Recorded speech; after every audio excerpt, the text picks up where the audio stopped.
Kwa hiyo leo tunaanza na maumivu ya viungo. Kama una shida ya maumivu ya viungo, lakini ukitaka ini lako liwe na afya ilo njema kabisa, ukitaka ngozi yako iwe nzuri, iwe na muonekano mzuri, lakini pia ukitaka kutibu pumu ya ngozi, eczema, lakini pia ku-detox mwili wote, yani kufanya mwili wako uondoe sumu zile takataka katika mwili wako, unatakiwa kufanya ni kitu rahisi sana.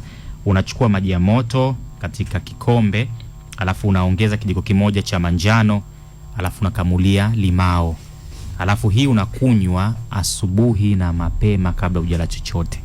Ni maji ya moto, uliongeza kijiko cha manjano, alafu ukakamulia na limao, ukanywa asubuhi kabla hujala kitu chochote, unakuwa umeweza kuna na sio lazima iwe asubuhi wakati wa chai. Hata kwa wale ambao wako kwenye swaumu, unaweza wakati ule wa daku ndo ukaipiga hii, alafu ukakaa nayo siku nzima. Kwa hiyo mwili wako utakuwa unapata virutubisho vizuri ambao itakufadhabisha uondokane na maumivu ya viungo, itakufanya ini lako liwe na afya njema, itaifanya ngozi yako iwe na muonekano mzuri.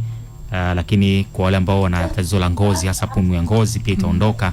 Lakini kuondoa sumu mwili, yani ku-detoxify, yani kusafisha mwili, basi fanya jambo hili, mambo yako yatakuwa mazuri sana.